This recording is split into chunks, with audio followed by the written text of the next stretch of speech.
हे प्रभु यीशु, Lord Jesus, प्रभु यीशु, प्रभु यीशु, धन्यवाद प्रभु यीशु। मसीह में प्यारे भाइयों और बहनों, इन दिनों में जो हम यूहन्ना की इंजील उसका अध्ययन कर रहे हैं और बाइबल स्टडी के माध्यम से हम मसीह यीशु को, हमारे प्रभु को हम जान रहे हैं। तो अभी हम इसके अध्याय 9 पर आ पहुँचे हैं और इस एक अध्याय में जब हम ध्यान से पढ़ते हैं और वीडियो देखते हैं और इस एक अध्याय में हम एक जन्म से जो अंधा है उसके विषय में इस अध्याय में हम जानते हैं और बहुत कुछ है जो इसमें से सीखते हैं। तो सबसे पहले जो सीखने वाली बात ये है कि जब यीशु के चेलों ने यीशु से पूछा कि ये जो जन्म से अंधा है तो ये किसकी गलती या किसका पाप है जो ये अंधा पैदा हुआ।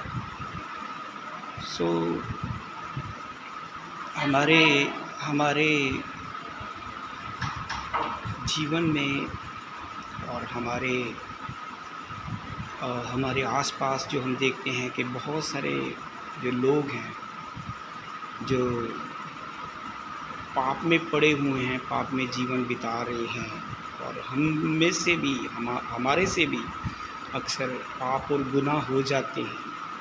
तो ये जो पाप है हमारे बीच में कहाँ से आया और ये जो पाप है और जिसका जो तात्पर्य, जिसका जो रिज़ल्ट मृत्यु है, ये मृत्यु हमारे बीच में कहाँ से आई। तो एक मात्र बाइबल ही हमारे पास एक माध्यम है जिसके द्वारा हम जान सकते हैं कि पाप जो है वो जब हमारे पहले पिता आदम जिसे परमेश्वर ने सबसे पहले रचा बनाया इस पृथ्वी पर, अदन की वाटिका में जिसको रखा, उस आदम से जो पाप हुए, जो उसने परमेश्वर पिता का कहना नहीं माना, उसके कारण वो जो पापी बना, जो पाप में हुआ, उसके बाद जो उससे भी जितनी भी संतान पैदा हुई है वो सारी पाप में हैं और पापी है। इसका मतलब ये नहीं है जो हमने आज गुनाह किए हैं हम इसलिए पापी हैं। हम पापी इसलिए हैं क्योंकि हमारे बाप ने, जो आदम है, उसने गुनाह किया, पाप किया। और जैसे कि हम अगर एक आम का पौधा लगाते हैं तो उसमें से आम ही होगा, अगर हम एक सेब का पौधा लगाएंगे तो उसमें से सेब ही होंगे। उसी तरह से जो आदम से पैदा हुए वो सब के सब, क्योंकि आदम ने पाप किया और उस पाप के कारण आज हम सब, पूरी मानव जाति पाप में है, गुनाह में है। यहाँ पर जो जन्म से अंधा है वो उसने कोई पाप या गुनाह नहीं किया हमें लगता है, लेकिन वो पाप की संतान है, आदम से पैदा हुआ है।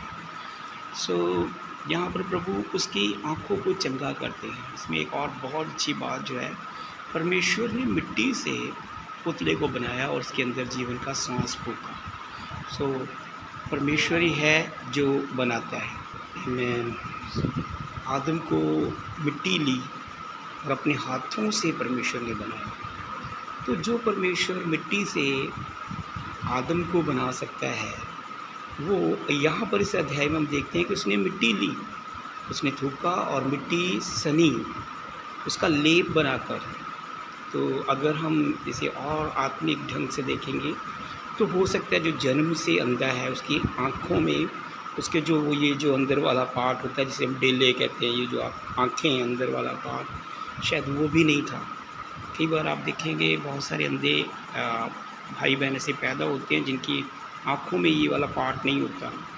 तो यहाँ पर यीशु ने मिट्टी ली, सनी और उसका लेप बनाकर उसके में लगाया, अर्थात उसके अंदर आँखें जो नहीं थी उनको भी बनाया। परमेश्वर जो हमारा है, यीशु है, वो आदम को बनाता है। आज भी हज़ारों, लाखों, करोड़ों गवाहियाँ हमें सुनाई देती हैं कि प्रभु यीशु मसीह ने आज भी लोगों को चंगा किया, क्योंकि यीशु हमें बनाने वाला है और यीशु हमें चंगा करने वाला भी है और यीशु हमें शुद्ध और पवित्र भी कर सकता है। तो यहाँ पर हम लोग जो वो जो जन्म से अंधा है उसकी गवाही को देखते हैं। यीशु उन्हें चंगा कर रहा है और यहूदियों को समझाने की कोशिश कर रहा है कि तुम अंधे हो। कई बार हमारे मन की आँखें नहीं खुलती। तो यहूदी और ये जो फरीसी और ये धर्मगुरु, ये सब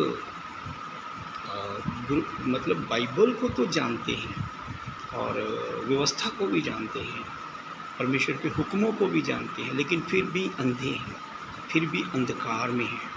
तो यीशु जो है वो व्यवस्था को पूरा करता है। यीशु ही व्यवस्था है, यीशु ही वो न्याय कर सकता है, यीशु ही न्याय है।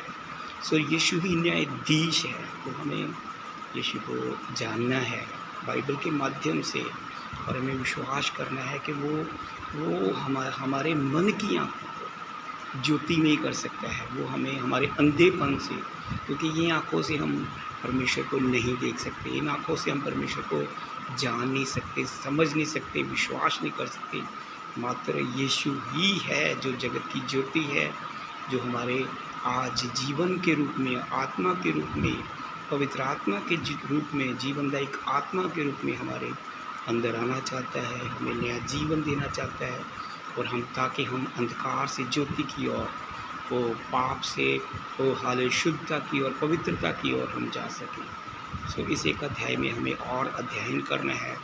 यीशु जीवन है, यीशु जीवन देता है, यीशु वो हमें बनाने वाला है, यीशु हमें शुद्ध करने वाला है, यीशु ओ हालेलुया हमें अंधकार से ज्योति में लाने वाला है, ताकि हम परमेश्वर की अर्थव्यवस्था को, परमेश्वर के हृदय की इच्छा को, परमेश्वर के भले अभिप्राय को, परमेश्वर की योजना को जो हमारे जीवन में है उसे जान सकें और परमेश्वर को इस जीवन में वो प्रदर्शित कर सकें।